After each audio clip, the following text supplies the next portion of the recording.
This is for BAs or Scrum Masters or product owners that need to hold these meetings. So what are some ways that they can open the session properly, where they can set the stage? So things like check-in power starts. So what are some things that you use and how you use? Just give us some context around it.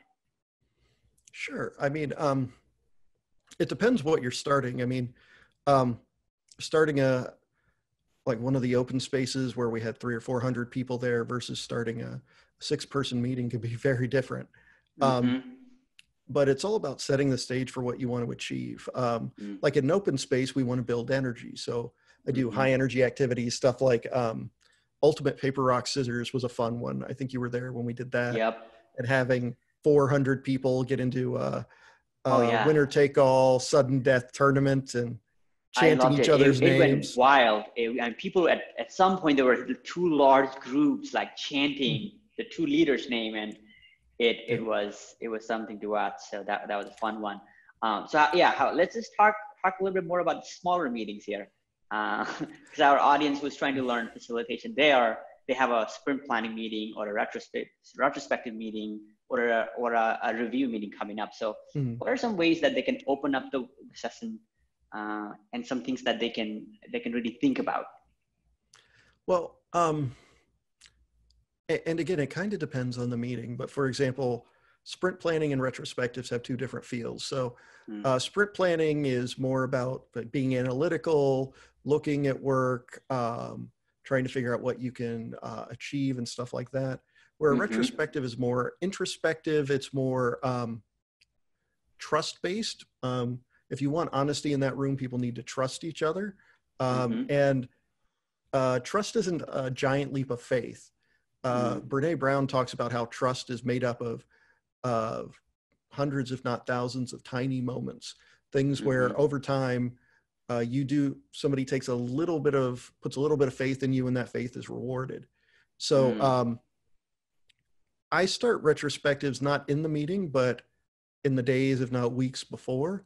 My friend Wade put together a website called teamfirstdevelopment.com, and he does a lot of improv games.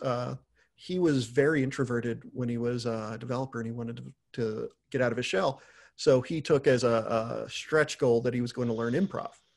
So he started learning improv, and he decided, you know what, this is great. I wonder if I can use these on my Agile teams. And I ran into him at a conference when he was teaching an improv class, and I'd done improv a while ago, too long ago.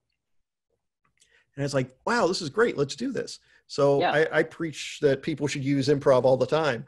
And it builds this kind of thing up. People laugh, they have a good time. The activities on that site are like 3 minutes or less. So you can do one at the beginning of every stand-up, at the beginning of every meeting. If you're doing a sprint planning or retrospective, you could do a couple at the beginning of that. Get people laughing, energized, and you're building trust. So this has to do with like the neuroscience of how trust and how working together works. So the brain is basically like a fancy pre-caching engine.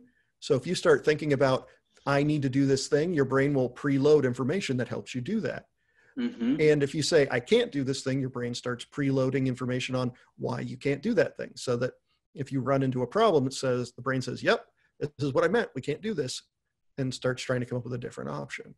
So improv helps with that, because you're basically saying, hey, I need to figure out how to work with these people. And as you're playing improv, your brain says, okay, cool. I need to get in the mindset of being supportive and helping other people and working well in a group. Yeah. So improv just helps with that. And over time, you build trust, because it takes a little trust. The first time you say, yes, and a dinosaur broke into the building, that somebody's not going to say, that's stupid. They're going to look at you, they're going to be like, yes, and I saw it breathe fire and realized it wasn't just a dinosaur, it was actually a dragon. And you go from there. And then yes, and I saw a pony on the side that was just watching this and started flying around this dragon. So yeah, it definitely gets people into that mode where people are not just like closed off. It kind of definitely requires people to open up. And this is something that we've done in our classes. And And, one thing that I thought about, Joe, is like, in life, people, if you really understand improv, it's improvisation, right? How many times in what we do in our daily work, or, for those who are, looking for new work or trying to like learn new things, there is constant need for like actually improvisation. So it works beautifully. And in our boot camp, we actually have people do a lot of improv, and we let them practice this because there's a lot of opportunities in life to do real improvisation. Oh yeah. And I mean, my personal thing is yes and. So whenever I work with a new instructor or when I'm building a class with somebody new for the first time, I always talk about yes anding each other, because we're typically in large organizations or on teams, people say no, that somebody comes up with an idea and it's like winner takes all. They have their idea. And if you say yes to that, that's the idea. And they're like, no, I don't like that idea because blah, blah, blah, so that they can get their idea. Right. But if you do a yes and you say, you know what, we're going to come up with a bunch of different ideas, and I don't care who came up with it originally. This is what it's going to look like, and we're going to work together. And in the end, it's everybody's idea. Then all of a sudden you're sharing credit, you're sharing responsibility, you're supporting each other. And it just becomes that much more powerful, more rewarding, and a lot more creative, a lot more fun. Right. So yeah. I bring that into everything. Yeah. And Joe, what I've seen you do is, we've actually, opening up the session to wrap this up. So you've done several check-ins. I've learned a few things, and we've done Power Start. We're not going to go what that is, but it's a very powerful tool for facilitators.